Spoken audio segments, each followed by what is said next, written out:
En el nombre del Padre, del Hijo y del Espíritu Santo.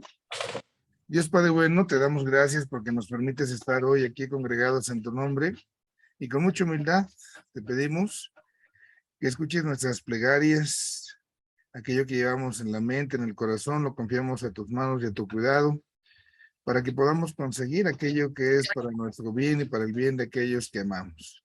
También en tus manos ponemos a todas las personas que se encomiendan a nuestra oración para que les socorras en sus necesidades. Te lo pedimos a ti que vives y reinas por los siglos de los siglos. Amén. En el nombre del Padre, del Hijo y del Espíritu Santo. Amén. Bueno, pues no sé si hubiese alguna pregunta, alguna duda de la clase anterior que tuvieran ahí para que pudiéramos resolverla antes de iniciar con lo que tenemos para hoy. Si alguien tuviera y activa su micro para expresar ahí la duda o algo.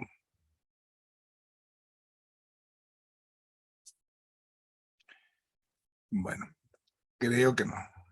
Vamos entonces a iniciar con lo que tenemos en nuestro manual, lo que es la sesión número 6. En la sesión 6, pues vamos a seguir hablando de esta temática, pues, de nuestro Señor Jesucristo. En torno, pues, ahora estuvimos hablando de la divinidad y ahora vamos a hablar de su humanidad. Entonces, de esto vamos a estar tratando en esta sesión. Es la afirmación de la humanidad completa de nuestro Señor Jesucristo. Eso es lo que tenemos, ¿no? Y en este elemento, lo que se nos marca para profundizar nuestra fe, pues son dos realidades que presenta el Catecismo de la Iglesia Católica en torno a las herejías que se han ido dando, que se han ido presentando en esta circunstancia. Entonces, está un autor, ahorita lo veremos en profundidad, se llama Apolinar de la Odisea, él era un obispo, y este obispo afirmaba que en Cristo el verbo había sustituido el alma o al espíritu, y contra esto, entonces la iglesia condena el error y confiesa que el Hijo de Dios asume también el alma racional humana. Es una carta del Papa Dámaso a los obispos orientales. Y el contenido de esto, así en lo que vamos a ir ahorita desgranando, ¿no? El alma humana que tiene el Hijo de Dios, que el Hijo de Dios asume como suya, tiene un verdadero conocimiento humano. Como tal, este no puede ser de por sí ilimitado. Es decir, Cristo, como verdadero Dios, pues conoce todo, pero como verdadero hombre no puede ser limitado. Se tiene que ir desenvolviendo en las condiciones históricas del espacio y el tiempo en el que vive, y por eso Cristo, al hacerse hombre, pues también hablamos que él tiene que progresar en sabiduría, estatura y gracia y adquirir aquello que nosotros humanamente, pues también adquirimos de esa manera humana, digámoslo así. ¿Por qué? Porque Cristo se anonadó, se humilló como un esclavo. Vamos a hablar un poco de esto. Vamos a entrar en los términos, pero quisiera yo antes que estableciéramos esta partecita que nos permita comprender las cosas de las que nosotros vamos a estar hablando en este momento. Entonces, voy a poner delante de nosotros lo que es la persona humana, ¿no? El ser humano, nosotros lo concebimos bajo una mirada aristotélica, tiene un compuesto de cuerpo y alma. Entonces, cada uno de nosotros puede decir que tenemos el alma. Y esta alma, pues es lo que nos da vida, ¿sí? El alma, digamos, se encarga de animar al cuerpo. Cuando el cuerpo no tiene alma, lo que nos queda a nosotros es un cadáver, el cuerpo inanimado, un cuerpo inerte. Y entonces necesitamos esta partecita. Entonces, este es un primer presupuesto. Hay otro presupuesto que aquí quiero hacer para tener esa conciencia. El alma, podemos decir nosotros, es lo que da la vida. Entonces, bajo este presupuesto, si nosotros hablamos de seres vivos, pues vamos a incluir aquí a los vegetales, vamos a incluir a los animales y a los humanos. Y esto implica que también tanto vegetales como animales, pues también tienen un alma. porque si no tuvieran alma, no tuvieran vida. Y es importante que lo sepamos ahí comprender. Todo aquel ser existente que tiene vida necesita un principio de vida.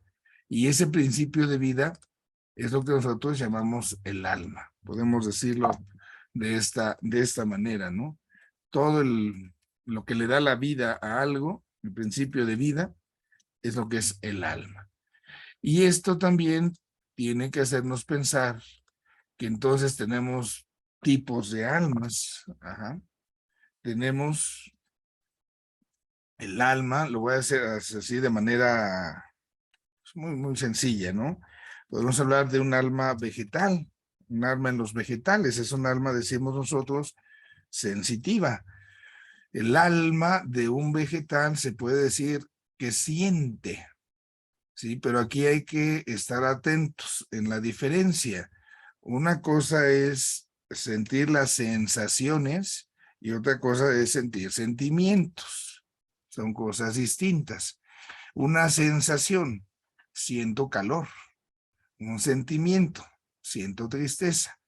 Cuando hablamos del alma vegetal, nosotros en las plantas, nosotros hablamos de sensaciones.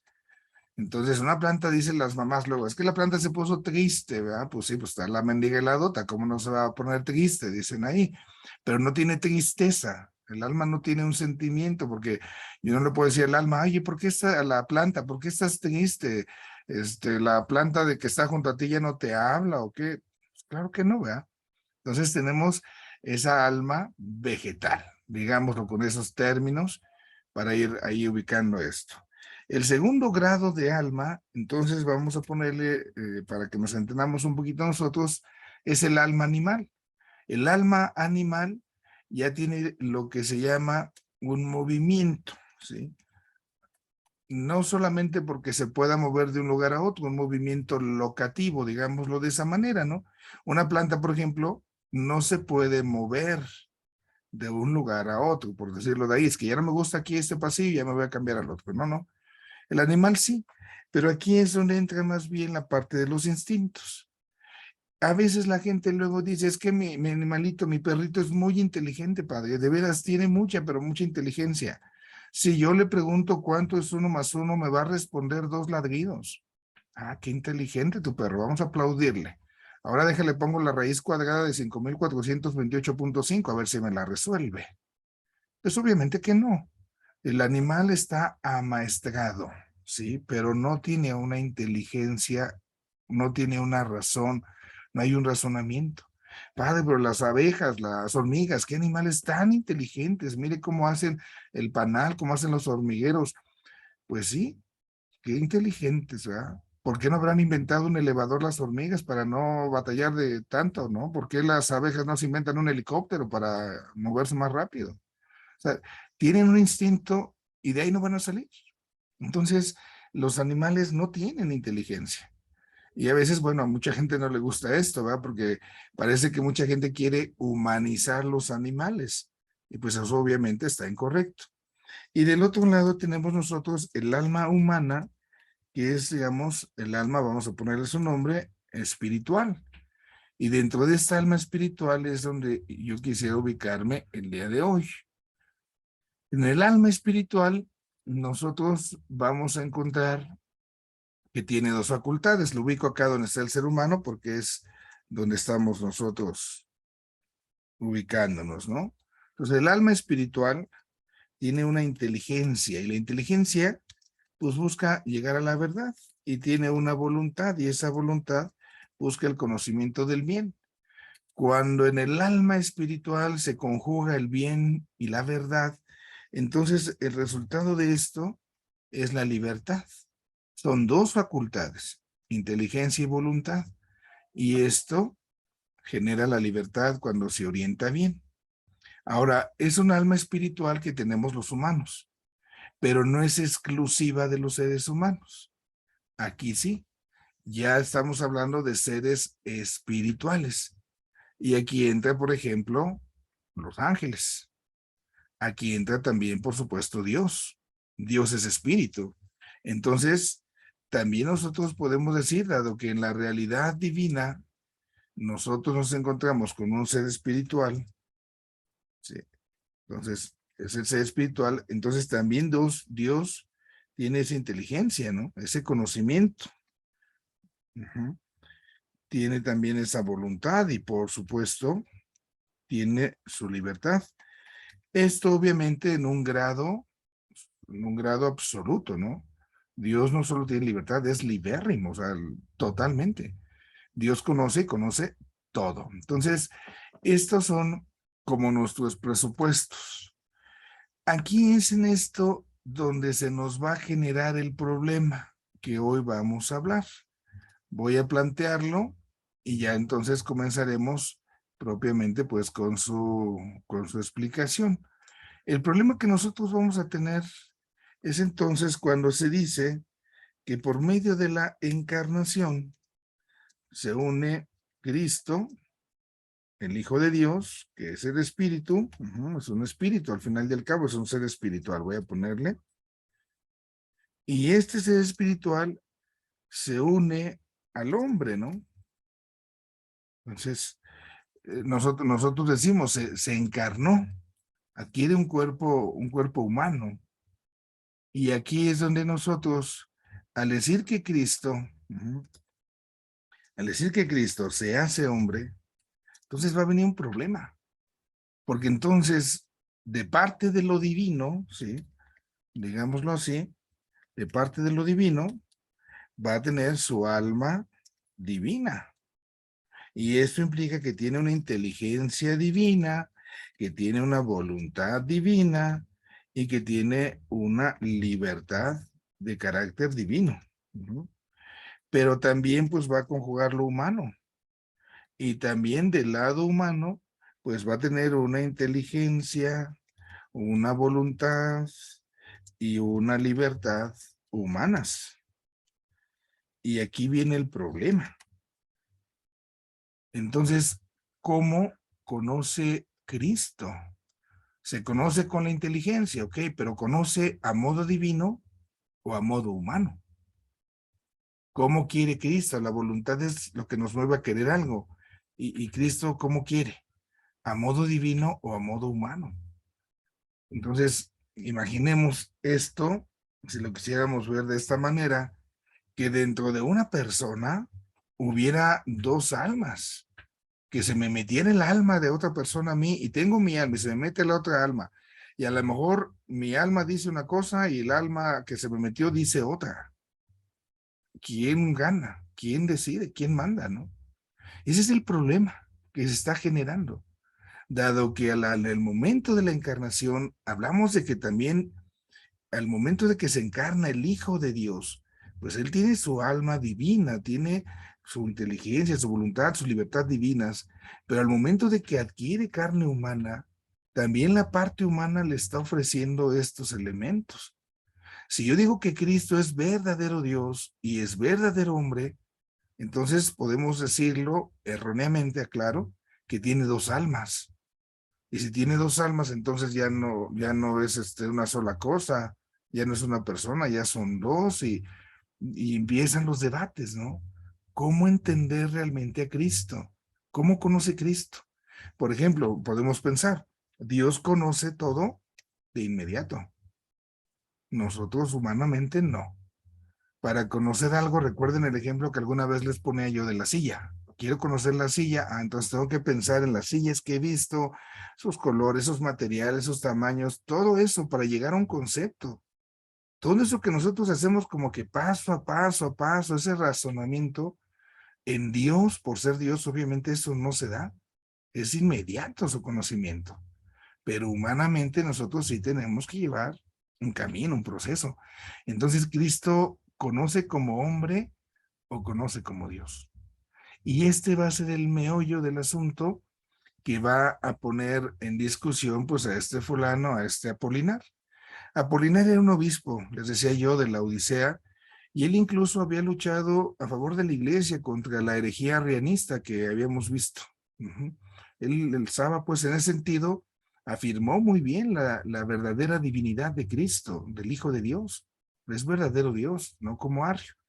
Pero Apolinar se lo llevó hasta el extremo Y entonces él quería salvaguardar la parte de la divinidad y eso va a llevar a que sacrifique la humanidad de Cristo. Puestos estos presupuestos, vamos a ver entonces cómo se va generando la cosa, ¿no? Entonces, nuestra guía nos presenta este elemento. La humanidad de Cristo nosotros la podemos encontrar sin ninguna duda. Si a lo mejor sus enemigos o alguien dudaban de Cristo, pues dudaban de su divinidad, pero nunca se pone en duda la humanidad de Cristo, ¿no? ¿Por qué? Porque los discípulos pues lo veían como verdadero hombre. Entonces comía con ellos, bebía con ellos, sufrió como ellos, murió. Era un hombre como los demás. Más bien, tuvo que ser necesaria la resurrección para que lo reconozcan como el Hijo de Dios, para que reconozcan su divinidad. Pero en la parte de la humanidad, caray, no hay dudas. No hay dudas. ¿Por qué? Pues porque lo vemos, es uno como nosotros, tiene un cuerpo, piensa, come, duerme. Entonces, no es algo que se ponga realmente en duda, ¿no? En ese sentido, fíjense cómo Juan nos presenta en su prólogo. Dice, el verbo se hizo carne. Y dice, no es que tomara la forma exterior de un hombre, se hizo hombre de carne y sangre, de carne y hueso, como diríamos, con un alma humana. Al decir que se hizo carne, carne, ¿qué significa? Que se hizo hombre como nosotros, con nuestra fragilidad, con nuestra debilidad en la condición humana. Entonces, en ese sentido, sin problema. Ahí está pues la afirmación que se ha hecho de parte de Juan. Y les digo, pues no se duda de la humanidad, podemos decirlo ahí. Podemos decir como los textos pues describen la vida de Cristo como la de cualquier persona. Es más, incluso cuando Cristo resucita, les enseñan las heridas. A ver, ven acá, Tomás, mete tu mano, mete tu dedo aquí en mis heridas, ¿no? Para que no sigas sudando, para que creas. O sea, lo podían tocar. Después de que Cristo resucitó, comía con ellos y todo lo demás. Los mismos enemigos de Cristo no tuvieron dudas de esto. Recordemos las acusaciones que le hacen a Jesús. Lo acusan precisamente porque siendo hombre, pretende ser igual a Dios. Entonces, ni los enemigos ponían en duda su humanidad. Este fulano, la gente se escandaliza porque como este fulano, siendo un ser humano, se quiere poner en el lugar de Dios, ¿qué le pasa, no? Y aquí es donde entramos ya con esta partecita de lo que implica ser hombre. Entonces, como un ser humano, no solamente es que tengamos carne, que tengamos huesos, sino que está el alma. Un alma que es sensible, un alma que decíamos tiene una vida intelectiva, su inteligencia, su vida volitiva, su voluntad. Tiene conocimientos, tiene deseos, impulsos, afectos, tiene ira, se indigna. Entonces, al decir que Cristo es un verdadero Dios, pues tiene sentimientos. Y en esa parte nosotros vamos a encontrar a ese Cristo de carne y hueso, con todas estas características. Podemos decir nosotros que Cristo poseía en su integridad todo lo necesario, todos los elementos constitutivos de la naturaleza humana. ¿Qué hay detrás de esto? Pues que Jesús no se vino a disfrazar de hombre. Él era un verdadero hombre. Era verdadero Dios, pero no vino nada más así a disfrazarse, a hacerse pasar como si fuera. No, no, él era verdadero hombre. Además, esto es bien importante. Jesús no se encarna en una humanidad glorificada. La carne que asume Jesús es una carne como la de la nuestra. Una humanidad glorificada es impasible. ¿Qué significa esta palabra? Que no sufre, que no sufre. Lo impasible es que no tiene sufrimiento alguno. Supraterrena, ¿no? Más allá de las experiencias terrenales. Realmente Cristo fue un hombre histórico, débil, humillado, lo despojaron de todo su esplendor. Entonces, tenemos que hacer esta gran afirmación.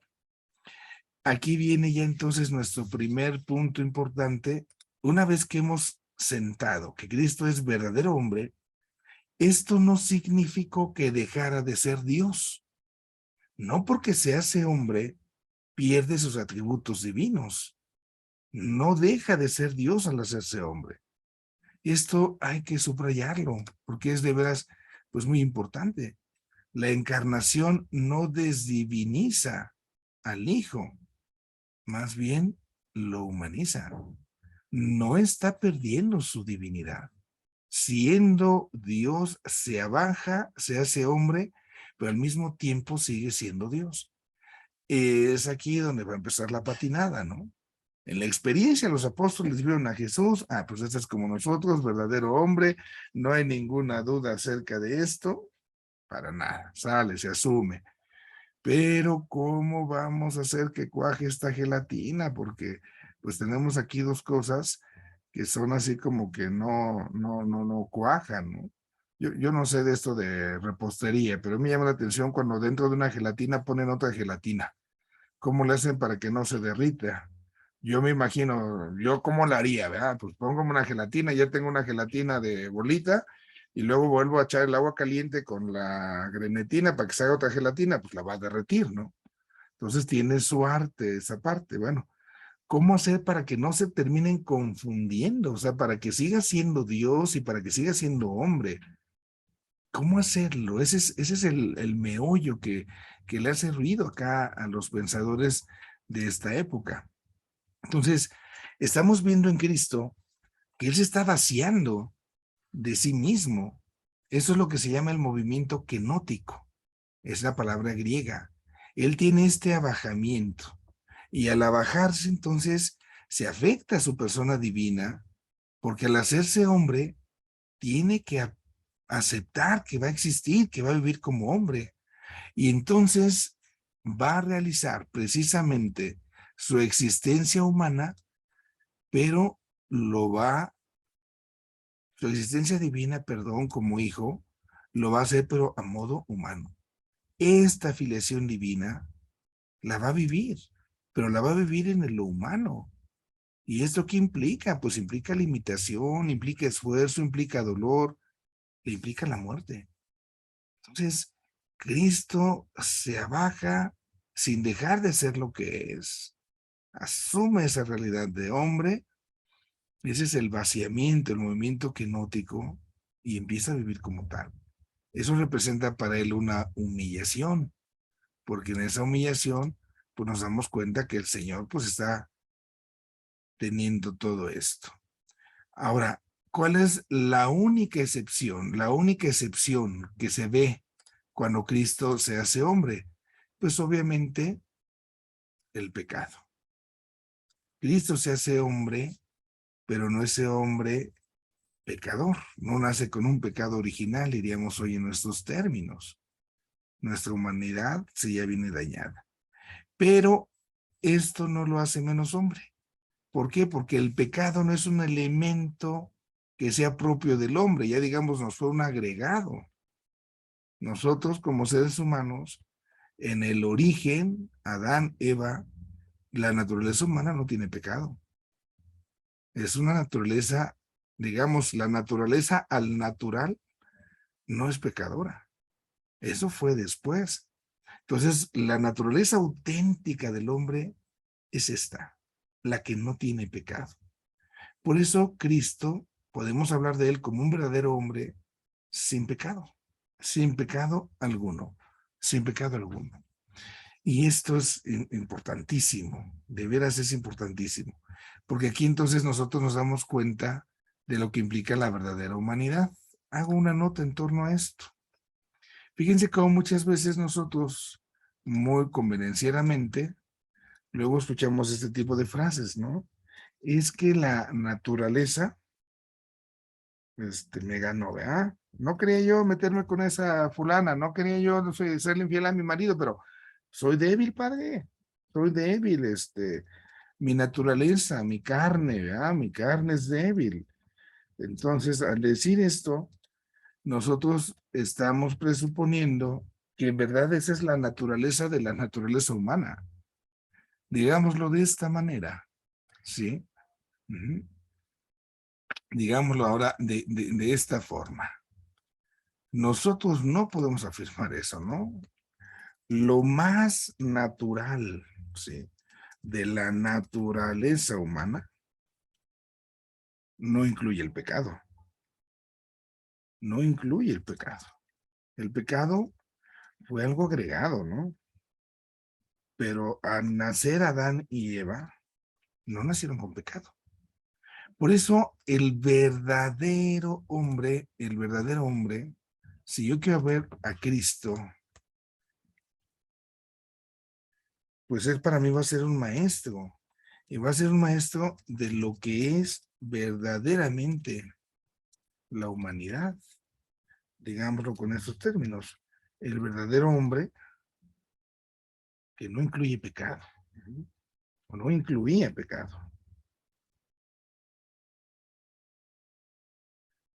Y de esta manera, yo puedo aprender desde Cristo en qué consiste la verdadera humanidad. Por eso Cristo puede asumir totalmente la humanidad sin problema. Porque la verdadera humanidad pues no incluía el pecado. Esto pues es también esa enseñanza.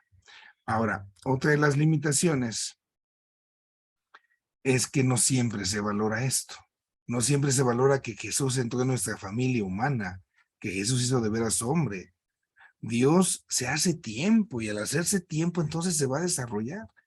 Y esto pues habría que valorarlo. Entonces, esto es un poco la experiencia que se nos presenta de arranque, ¿no? La vida cotidiana de Jesús muestra esa humanidad, pero con la aclaración de que no por eso se pierde su divinidad. Damos un paso más. Viene ahora sí la controversia de este fulano, del Apolinar.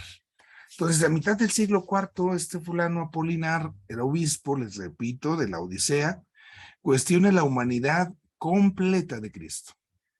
¿Por qué? Porque es que ¿cómo le hacemos para combinar que tiene dos almas, que tiene dos inteligencias? Ese es el asunto que le mueve a Apolinar. Entonces, sí es verdadero hombre, pero como que a la mitad, como que no está completo. ¿Cómo lo hace este fulano? Entonces, para él el verbo de Dios, el Hijo de Dios, el verbo divino, asume una naturaleza humana. Pero fíjense nada más, al asumir la naturaleza humana, lo haría sin su alma racional. Ajá. Entonces, así como que Cristo es el verbo divino, el Hijo de Dios, y tiene un cuerpo humano, pero inerte. O sea, un cuerpo, una naturaleza humana, decíamos, sin alma, ¿qué es? Pues un cadáver. O sea, aquí sería como que se le metió el espíritu al muerto y en ese ya estuvo. Esto le ayuda a este fulano, al Apolinar, pues a garantizar la unidad y la santidad del Señor. Eso no lo podemos negar. Sí, así se garantizaría que es solo uno, ¿no? Pero la bronca es esto. Entonces, si yo le quito a Cristo cuando es verdadero hombre, si yo le quito el alma racional, entonces ya no puede decidir. Es decir, ya no tiene una libertad humana. Y entonces, ¿qué pasó? ¿Cómo Cristo va a actuar? Ah, pues con la libertad divina. Sí, pero entonces no es un verdadero hombre. Ya era un cadáver lo que quedaba, si queremos verlo con esa comparación. Y acá él se sigue moviendo, es que da sus razones, así como dijera, es que la voluntad divina, pues sin problema, esa siempre está orientada al bien. Pero pensemos, ¿no? Que está hablando con nosotros Celeste Apolinar. La voluntad humana no. La voluntad humana a veces podría tener un principio de oposición al verbo. ¿Por qué? Porque la voluntad humana no siempre es fuerte y cae en pasiones, cae en el pecado y pues va a terminar en la muerte.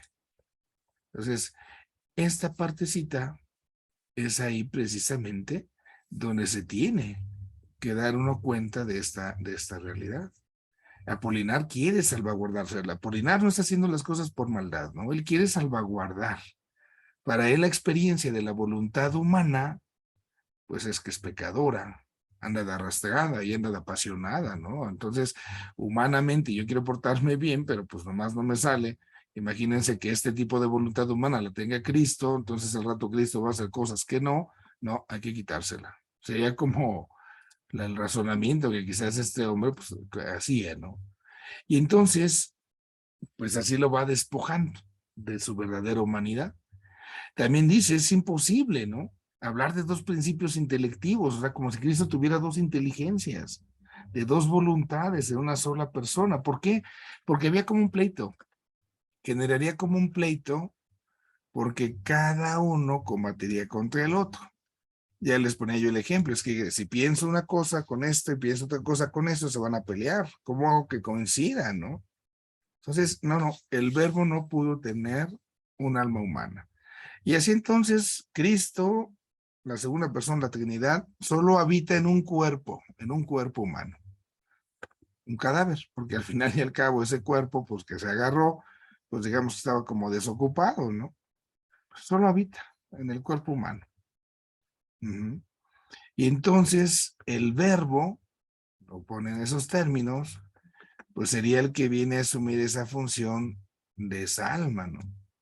Es el verbo, el único, el auténtico sujeto del querer, del actuar, y así ya no hay bronca con la voluntad humana. Y el problema es que el cuerpo humano entonces solo es un instrumento pasivo. Le quitó el alma, con tal de salvaguardar a nuestro Señor Jesucristo. Avancemos un poco más con este fulano. Con esto, fíjense aquí, Apolinar le da en la torre a lo más grande que tenemos los seres humanos, que es el alma. Ese hombre, Jesús, pues era más un cadáver, un cuerpo, el cuerpo de Jesús, donde llegó el verbo, el Hijo de Dios, pero ya no tuvo alma humana. Y sí, se afirma la unidad y la santidad, pero se disminuye la naturaleza. ¿Y cuál es la peor cosa que esto implica? Que entonces se vacía por completo la obra redentora de Cristo. ¿Por qué? Porque lo que no es asumido, no es redimido. Este principio nunca lo olvidemos. Lo que no se asume, no se derrime, no se redime. Entonces, si Cristo no fue verdadero hombre en su totalidad, pues ¿cómo va a salvar, cómo va a redimir lo que no asumió? Lo que no se asume, no se derrime, redime. Pongo un ejemplo muy en nosotros, muy a la humana, ¿verdad? Si yo no asumo que estoy enfermo, entonces no me voy a curar, no voy a ir al médico, porque no lo asumo, no lo acepto. Entonces, si no se asume algo, no se puede salvar, no se puede redimir. Así pasa acá, ¿no?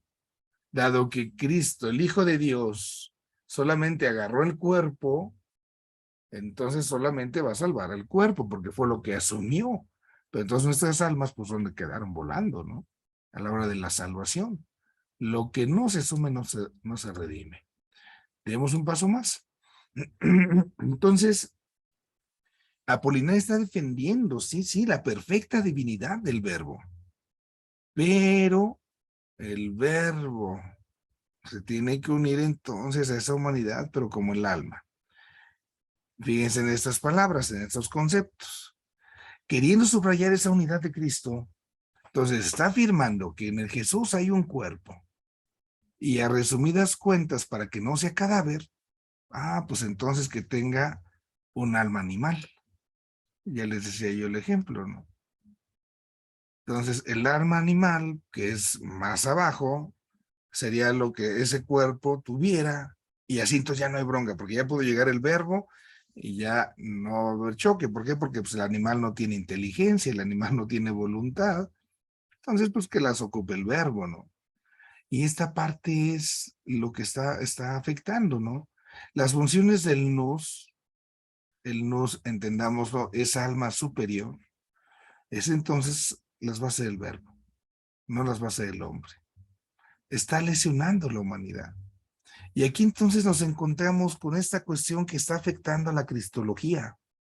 ¿Cómo dos naturalezas perfectas, la humana y la divina, se unen en Cristo de tal manera, tan íntimamente, que constituyen una sola persona, un único y mismo Cristo? De fondo, nosotros vamos a tener acá un problema que se puede clasificar en dos momentos. Esto en el orden metafísico. en el orden del ser. Apolinar piensa que es imposible que dos seres, dos naturalezas inteligentes y libres se unan en un solo ser. Y eso nos queda claro. Yo les pongo como ejemplo, si tengo una naranja y una mandarina, a ver, júntenlas y que al mismo tiempo sigan siendo lo que son. No, pues ya no. Si yo las junto, si yo las fusiono, ya no va a ser ni naranja ni mandarina. Ya va a ser, les ponía yo el ejemplo de la naranjarina, ¿no? O sea, ya es algo nuevo realmente. Entonces ya ni es naranja ni es mandarina, y eso implica un rebajamiento.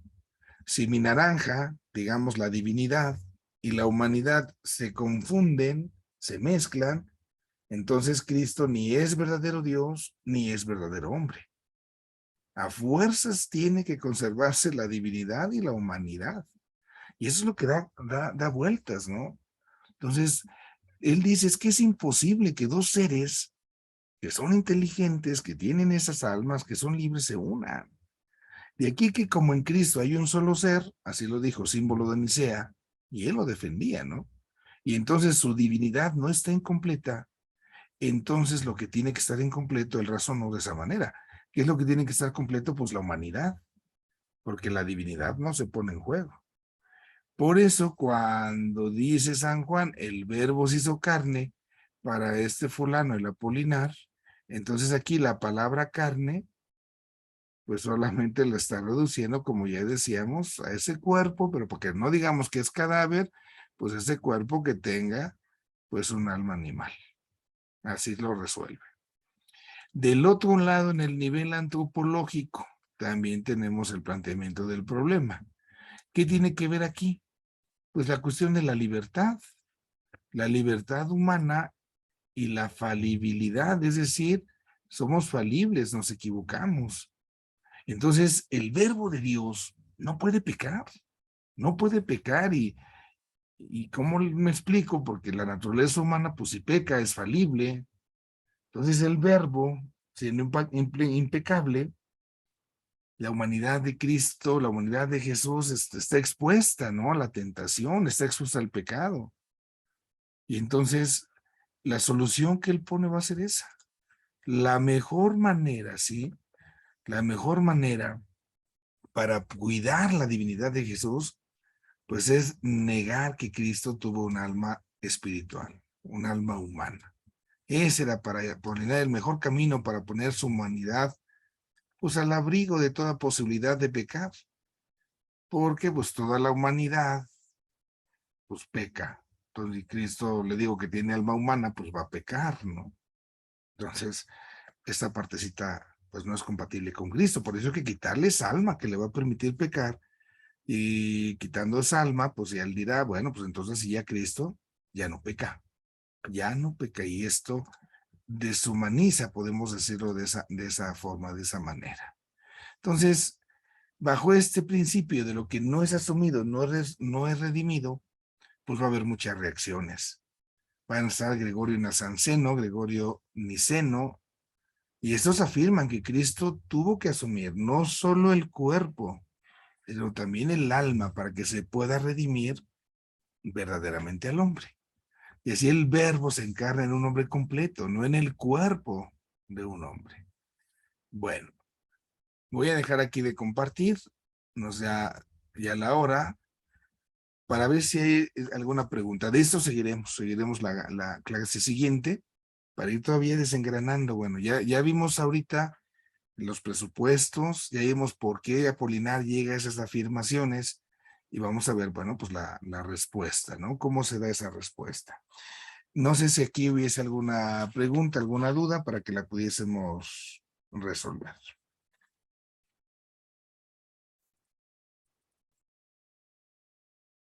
Ay, no, no, padre, muchas gracias. Muy bien, Graciela. Ok. Bueno, se los dejo ahí, váyanle ahí pensándole, masticándole. De esto les digo, seguimos en la próxima lección. Y si hubiese alguna duda, pues para que la podamos ir resolviendo también nosotros. Pues vamos a ir haciendo entonces nuestra oración. En el nombre del Padre, del Hijo y del Espíritu Santo. Te damos gracias, Padre Dios, porque nos permites reflexionar acerca del misterio de tu Hijo Jesucristo.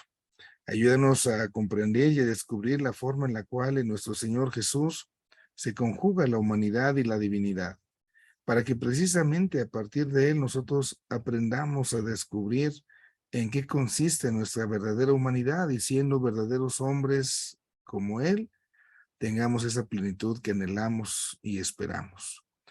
Ayuda también, Señor, a quienes encomendamos en nuestra oración. Haz caso de nuestras súplicas para que concedas aquello que más necesitan quienes así lo precisan en estos instantes. Te lo pedimos a ti que vives y reinas por los siglos de los siglos. Amén.